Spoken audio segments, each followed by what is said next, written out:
মুত্তাকি হিসাবে আখিরাতে আল্লাহর কাছে যে পুরস্কার মুত্তাকিরা পাবে, আগে তো মুত্তাকি হতে হবে। মুত্তাকি হলে মুত্তাকিদের জন্য যত পুরস্কার আল্লাহ ঘোষণা করেছেন তা দিবেন, আর অনেক অনেক গুণ বেশি বেশি দিবেন। কাকে বলে মুত্তাকি? মুত্তাকির গুণাবলী কি? মুত্তাকির গুণাবলী কি কি? কি কি কাজ করলে মুত্তাকি হবে একজন ব্যক্তি? এক কথায় যদি উত্তর চাই, আল্লাহ রাব্বুল আলামিন যে শরীয়ত আমাদেরকে দান করেছেন, এই শরীয়ত মেনে চললেই মুত্তাকি হওয়া সম্ভব।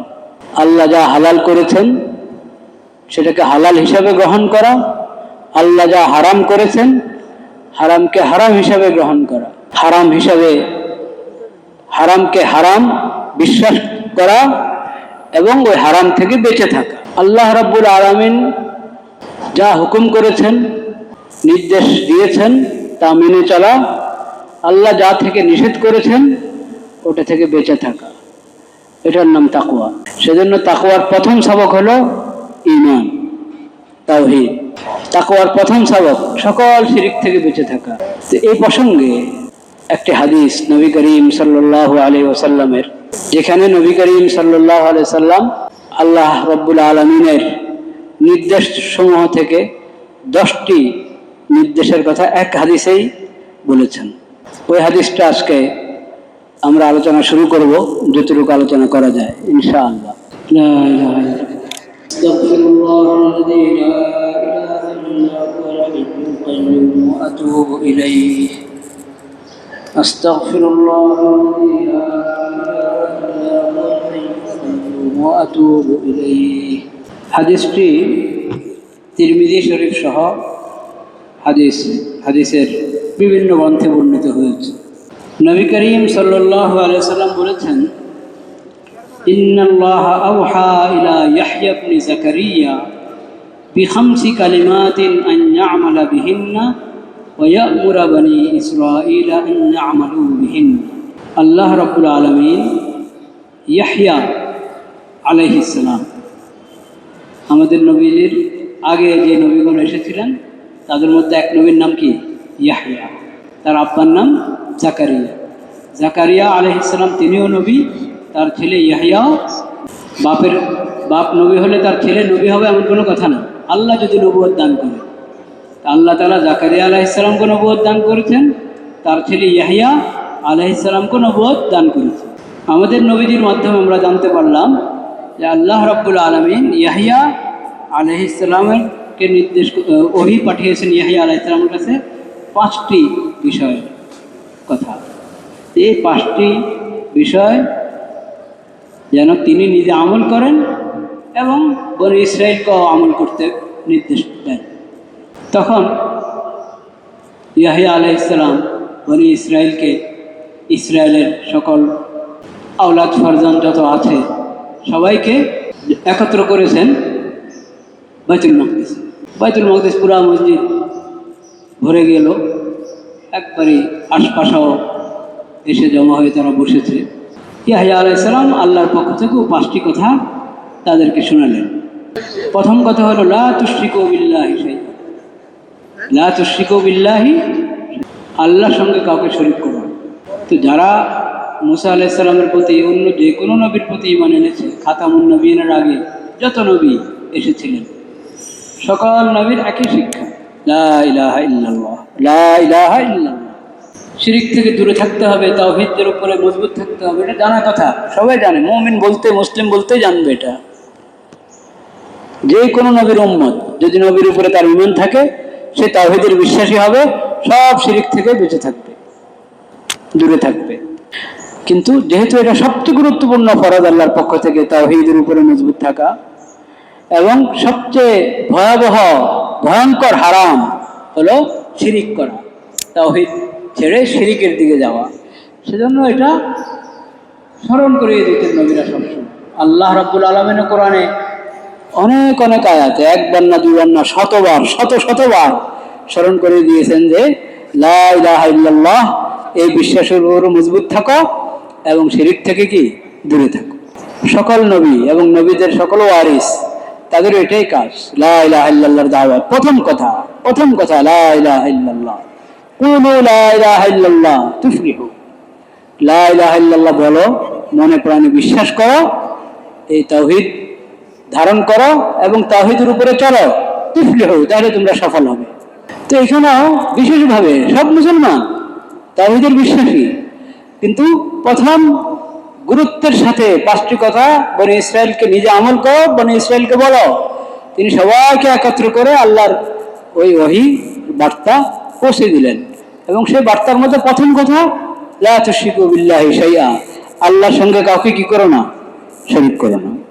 ফাইন্না মাসালা মান আশরাকা বিল্লাহি কামাসালি রাজুলিন ইশতারা আবদাম মিন খালিসি মালিহি বিযাহাবিন আও ওয়ারিকিন সুম্মা আসকানাহু দারান فقال اعمل وارفع إلي فجعل يعمل ويرفع إلى غير سيده فأيكم يرضى أن يكون عبده كذلك فإن الله خلقكم ورزقكم فلا تشركوا به شيئا। যে শিরিক করে, আল্লাহর সঙ্গে অন্যকে শরীক করে, তার কাজটা কেমন? তার কাজটা হলো এমন, এক ব্যক্তি একটা দাস খরিদ করলো, একবারে তার একান্ত নিজের অর্থ দিয়ে একটা দাস খরিদ করলো। দাসকে একটা ঘরে জায়গা দিল, এই ঘরে তুমি থাকো, এখানে থেকে তুমি কাজকাম করো এবং যা উপার্জিত হয় ওটা আমার কাছে জমা করো। লা ইলাহা ইল্লাল্লাহ। সে করলো কি?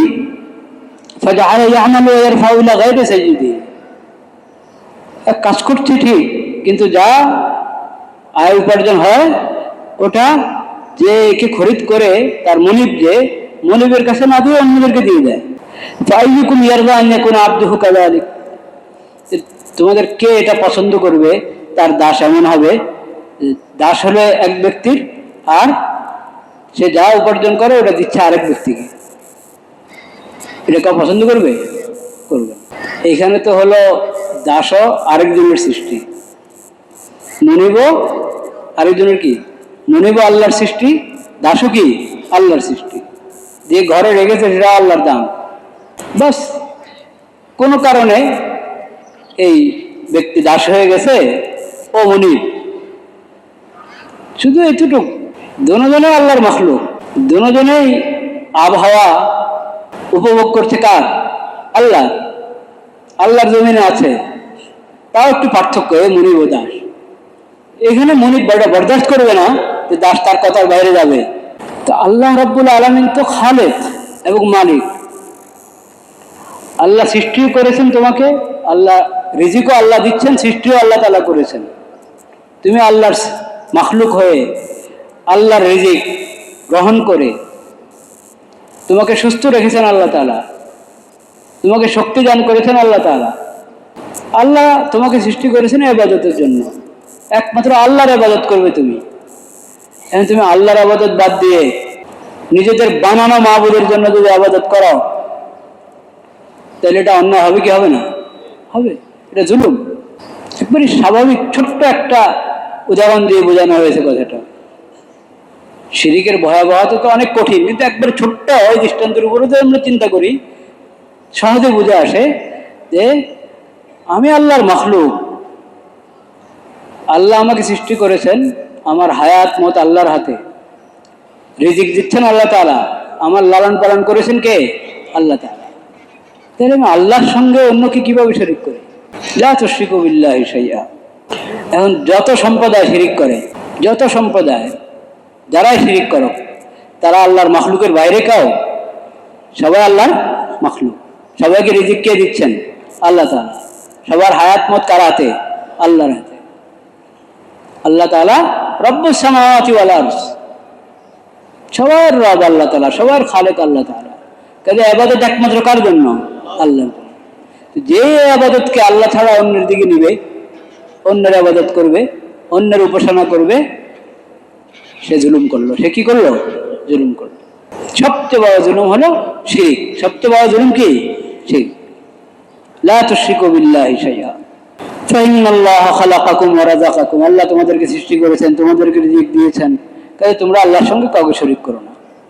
ওয়া ইযা কুনতুম ইলা সালাতি ফালা তালতাফিতু ফাইনাল্লাহা ইউকবিলু বিওয়াজহিহি ইলা আবদিহি মা লাম ইয়ালতাফিত। আল্লাহ তোমাদেরকে সালাত কায়েম করার হুকুম করেছেন।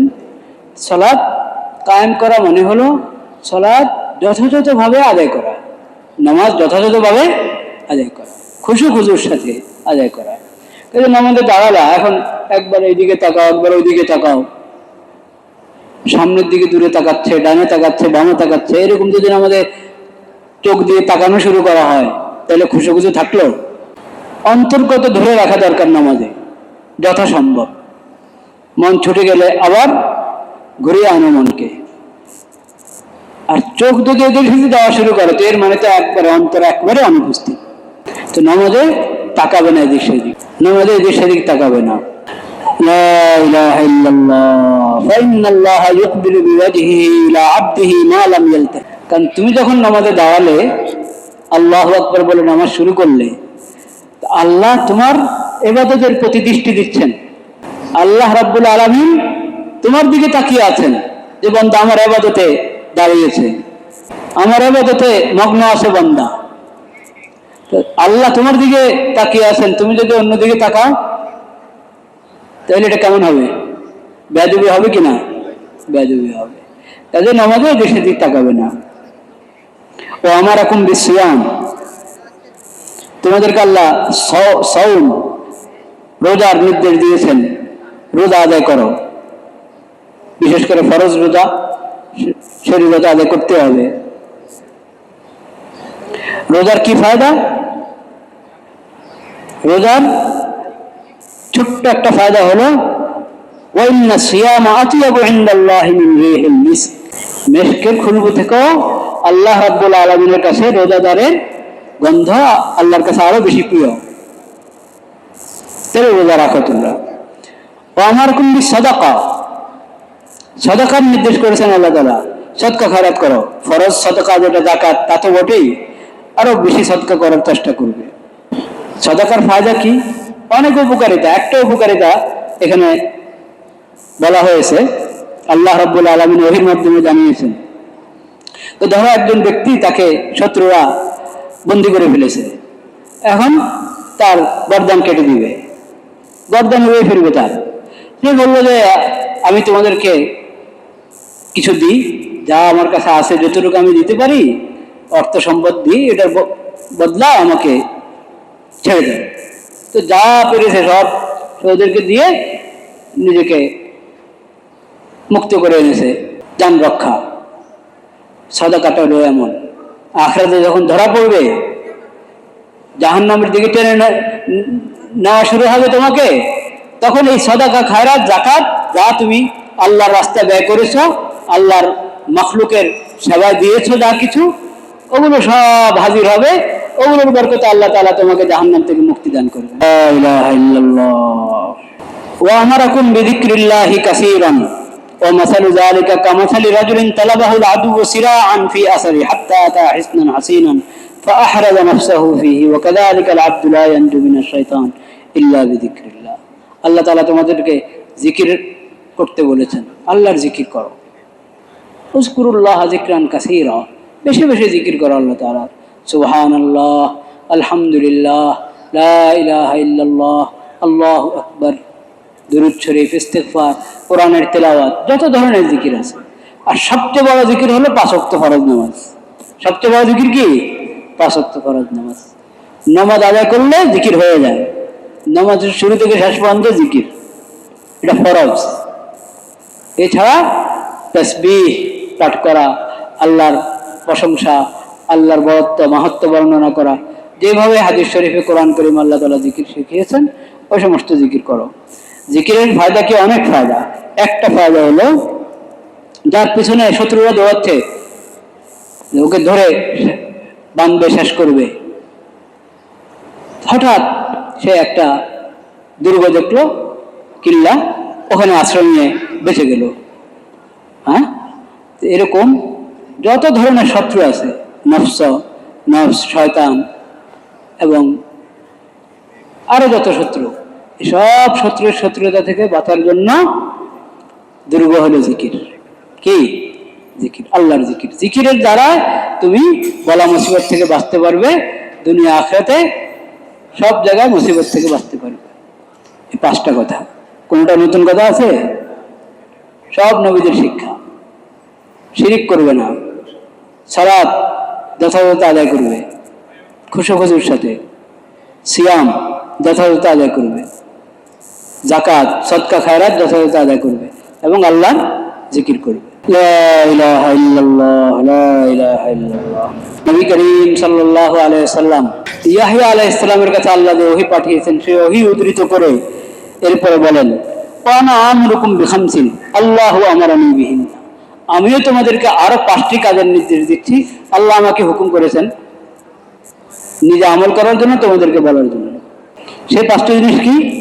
আস-সামউ ওয়াত তাআতু ওয়াল জিহাদু ওয়াল হিজরাতু ওয়াল জামাআতু ফাইন্নাহু মান ফারাকাল জামাআতা কিদা শিবরিন ফাকাদ খালা'a রিবকাতাল ইসলাম মিন উনুকিহি ইল্লা আন ইউরাজি'a ওয়া মান ইদ্দাআ দা'ওয়াল জাহিলিয়্যাহ فإنه من جثى جهنم فقال رجل يا رسول الله وإن صلى وصام فقال وإن صلى وصام فادعوا بدعوى الله الذي سماكم المسلمين المؤمنين عباد الله।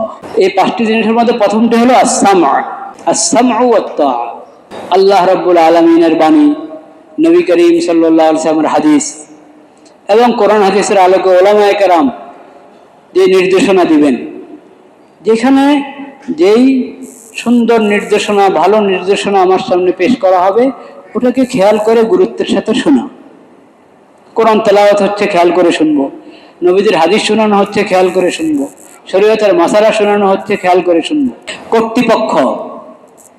কর্তৃপক্ষ যথাযথ কর্তৃপক্ষ ন্যায়সম্পন্ন কথা নির্দেশ দিচ্ছে, আল্লাহর বিধান মোতাবেক নির্দেশ দিচ্ছে, ওটা আমি গুরুত্বের সাথে শুনবো। এটা শরীয়তের ব্যাপক একটা বিধান। আসাম, শোনা, ভালোভাবে খেয়াল করে শোনা, মন লাগিয়ে শোনা। কি জিনিস শুনবো? কোরআন, কি হাদিস, শরীয়তের মাসালা, শরীয়তের বিধান, ওয়াজ, নসিহত। শোনাটা এটা বড় একটা নেক আমল। যে বিষয় শোনার মতো, যে জিনিস শোনার মতো, ওটা খেয়াল করে শোনা, যথাযথ শোনা, এটা শরীয়তের একটা কি বিধান। আর যেটা শোনার মতো না, পাপের কথা, মিথ্যা কথা, গীবত, অপবাদ, ওগুলো শুনবে না। ওগুলো কি শুনবে না? বাতিল কথা, কুফরের কথা, শিরিকের কথা। লা ইলাহা ইল্লাল্লাহ, লা ইলাহা ইল্লাল্লাহ। আস-সামউ ওয়াত তাআ। আত-তাআ মান্যতা, আনুগত্য। কার আনুগত্য? আতিউল্লাহ, আল্লাহর আনুগত্য করো। আতিউর রাসূলা, নবীজির আনুগত্য করো। ওয়াউলিল আমরি মিনকুম, তোমাদের দায়িত্বশীলদের আনুগত্য করো। কারা দায়িত্বশীল? 2 শ্রেণীর দায়িত্বশীল। এক শ্রেণী হলেন ওলামা মাশায়েখ, যারা কোরআন হাদিসের নির্দেশনা আমাদেরকে বুঝিয়ে দেন, আমাদেরকে কোরআন হাদিস অনুযায়ী রাহাবরি করেন, তারা উলুল আমর, ওলামা মাশায়েখ। আর আরেক শ্রেণীর দায়িত্বশীল হলেন শাসক শ্রেণী, তারা দায়িত্বশীল। ব্যবস্থাপনাগত বিষয়ে তারা দায়িত্ব পালন করে। তাদের নির্দেশনা মেনে চলা, এটাও আল্লাহর হুকুম। শৃঙ্খলা ঠিক থাকবে না। কোনো সমাজ, কোনো রাষ্ট্রের মধ্যে শৃঙ্খলা ঠিক থাকতে হলে শাসকদের কথা মেনে চলতে হয়। শাসকদের কথা মেনে চলতে হয়। কাদেরকে? জনগণকে, শাসিতদেরকে, শাসকদের কথা মেনে চলতে হয়। কোন ক্ষেত্রে? ইন্নামাত তাআতু ফিল মারুফ, ইন্নামাত তাআতু ফিল মারুফ। বৈধ বিষয়, নেক কাজ এবং বৈধ বিষয়, ওই ক্ষেত্রে শাসকদের কথা মেনে চলা জরুরি। ট্রাফিক আইন মনে করেন, আমাদের আছে না ট্রাফিক আইন?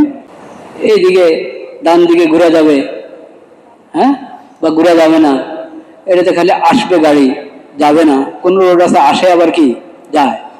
যে ট্রাফিকের যে আইন, এটা যদি মেনে না চলে ড্রাইভাররা, তাইলে মেনে চললেও তো ভুলে আর অনিয়মের কারণে তো হবেই, মেনে চলার পরেও অনেক সময় দুর্ঘটনা ঘটে যায়। তো যদি ড্রাইভাররা ট্রাফিক আইন মেনে না চলে, তাহলে রাস্তাঘাটের কি অবস্থা হবে? অ্যাক্সিডেন্ট হতে থাকবে, মানুষ নিহত হতে থাকবে, আহত হতে থাকবে। ট্রাফিক আইন মেনে চলতে হবে সবাইকে। এরকম শৃঙ্খলা এবং শান্তিপূর্ণ পরিবেশের জন্য, সামাজিক শৃঙ্খলার জন্য যত নিয়ম নীতি আছে, ওই সব ক্ষেত্রে ওই আইন মেনে চলা মানুষের জন্য জরুরি। কিন্তু আল্লাহর নাফরমানি হারাম, আল্লাহ হারাম করেছেন। আল্লাহর নাফরমানি হয় এমন বিষয় যদি শাসকরা নির্দেশ দেয়, এই নির্দেশ পালন করা হারাম। এই নির্দেশ পালন করা কি হারাম। এই দুইটা নীতি আর তাআতু ফিল মারুফ, বৈধ বিষয়, নেক কাজের মধ্যে, ভালো কাজের মধ্যে এবং বৈধ বিষয় শাসকের কি আনুগত্য, এটা শরীয়তের হুকুম। কিন্তু অন্যায়, অনিয়ম, দুর্নীতি, এক কথায় আল্লাহর নাফরমানির ক্ষেত্রে, হারাম এবং নাজায়েজ কাজের ক্ষেত্রে, অবৈধ কাজের ক্ষেত্রে শাসকের আনুগত্য কি নাই, জায়েজ নেই। হ্যাঁ, যদি বাধ্য করে এখনই শেষ করে, ও বেচারা বাধ্য হয়ে ভয়ে বা তার ওরকম সাহস নাই যে সে এটার প্রতিবাদ করবে, বাধ্য হয়ে করে ফেললো, সেটা আল্লাহ মাফ করতে পারেন, আল্লাহ মাফ করবেন। কিন্তু পারতপক্ষে আল্লাহর নাফরমানির ক্ষেত্রে কারো আনুগত্য চলে না। মা বাবার আনুগত্য চলবে না, শাসকের আনুগত্য চলবে না, প্রধানমন্ত্রী, প্রধান উপদেষ্টা, রাষ্ট্রপতি যেই নির্দেশ দেখ আল্লাহর নির্দেশের বিরুদ্ধে, কোরআন সুন্নাহ এবং ইসলামী শরীয়তের বিপরীত নির্দেশ যদি দেয়, সেই নির্দেশের ক্ষেত্রে শরীয়তের বিধান হলো লা তাআতা ফি মাসিয়াতিল্লাহি আযজা ওয়া জাল। আল্লাহর নাফরমানির ক্ষেত্রে কারো আনুগত্য চলে না। আস-সামউ ওয়াত তাআ। কিন্তু এছাড়া যাবতীয় বিষয়, এমনকি যে সন্দেহ, এটা উনি যেটা বলছেন যে প্রশাসনের লোক আমাকে যে নির্দেশ দিয়েছে, মনে হচ্ছে এটা হয়তো বিষয়টা ঠিক হবে না, আবার মনে হচ্ছে ঠিক হতেও পারে, এমন হলেও আনুগত্যের অবকাশ আছে। স্পষ্ট কুফরান বাওয়াহান, স্পষ্ট পাপ, স্পষ্ট অন্যায়, এই ক্ষেত্রে উপরের ফোনের কারণে নিচেওয়ালা যদি হাঁ করে, জি স্যার বলে, এটা হারাম, এটা কি হারাম, কবিরা গুনাহ। আর যদি ওই জুলুমকে, অন্যায়কে, শরীয়তের বিরোধী কথাকে আইনে যদি বানায় দেয়, তো এটা তো কত বড় অন্যায়, কত বড় অপরাধ, কত বড় কুফরি কাজ, সেটা আর বলার অপেক্ষা রাখে না। আস-সামউ ওয়াত তাআ, শুধু এই দুটো বিধান শরীয়তের, এই দুটো বিধানের যাবতীয় তফসিল যদি আমরা বিশ্লেষণ, যাবতীয় বিবরণ যদি ভালোভাবে বুঝে আমল করতে পারি, তো পুরা দেশে শান্তি এসে যাবে, পুরা দেশে শান্তি এসে যাবে। শাসক অন্যায় কোনো নির্দেশ করবে না, আল্লাহর কোরআনের, আল্লাহর নবীর সুন্নাহ এবং হাদিসের বিপরীত কোনো নির্দেশ করবে না, জুলুম এবং খেয়ানত জাতীয় কোনো নির্দেশনা কাউকে দিবে না শাসকরা। আর শাসিত জনগণ এরকম কোনো নির্দেশ কাউ দিয়ে বসলে সেটা পালন করবে না। এই দুই নীতির উপরে যদি এসে যায় আমরা, পুরো রাষ্ট্র জান্নাত হয়ে যাবে। হ্যাঁ, সমস্যা তো এখানে, এক গোষ্ঠী অন্যায় নির্দেশ দেয়, বুঝে না বুঝে, আর নিচের যারা আছে তারা হ্যাঁ হ্যাঁ হ্যাঁ হ্যাঁ, গদি ঠিক রাখার জন্য, চাকরি ঠিক রাখার জন্য ভয়ে, বা নিজেও অন্যায়ের মধ্যে শরীক, নিজেও কি অন্যায়ের মধ্যে শরীক, সেই কারণে আস-সামউ ওয়াত তাআ। আমি আজকে আলোচনা করতে চেয়েছিলাম এই পাঁচটি জিনিসের শেষে যেই আস-সামউ ওয়াত তাআ ওয়াল জিহাদ ওয়াল হিজরাতু ওয়াল জামাআ, আল জামাআ, এই সম্পর্কে কথার ইচ্ছা ছিল। আল্লাহ হায়াত রাখলে আগামী দিনে আলোচনা হবে ইনশাআল্লাহ। এবং এই বিধানগুলো, এখানে তো 10টা নির্দেশ এসেছে, সব কোরআন হাদিসের কথা। এরকম কোরআনের মধ্যে তালাশ করেন না আল্লাহ কি কি নির্দেশ দিয়েছেন, আল্লাহ কি কি নিষেধ করেছেন। আওয়ামিরুল কোরআন, কোরআনে আল্লাহ কি কি নির্দেশ দিয়েছেন আমাদেরকে। নওয়াহিল কোরআন, কোরআনের মধ্যে আল্লাহ তাআলা কোন কোন কাজ থেকে, কোন কোন কথা থেকে, আচরণ থেকে আমাদেরকে নিষেধ করেছেন। কোরআনের নির্দেশ এবং নিষেধ, এই বিষয়গুলো জানা আমাদের জন্য জরুরি কিনা। আজকে সংক্ষেপে শুধু শিরোনামগুলো হলো, আল্লাহ হায়াতে রাখলে ইনশাআল্লাহ এই পাঁচটি জিনিস, আস-সামউ ওয়াত তাআতু ওয়াল জিহাদ ওয়াল হিজরাতু ওয়াল জামাআ, এই পাঁচটি বিষয় আল্লাহ হায়াতে রাখলে আরো কথা হবে ইনশাআল্লাহ, তখন প্রাসঙ্গিক আরো কথা আসবে। ওয়া আখিরু দাওয়ানা আলহামদুলিল্লাহি রাব্বিল আলামিন।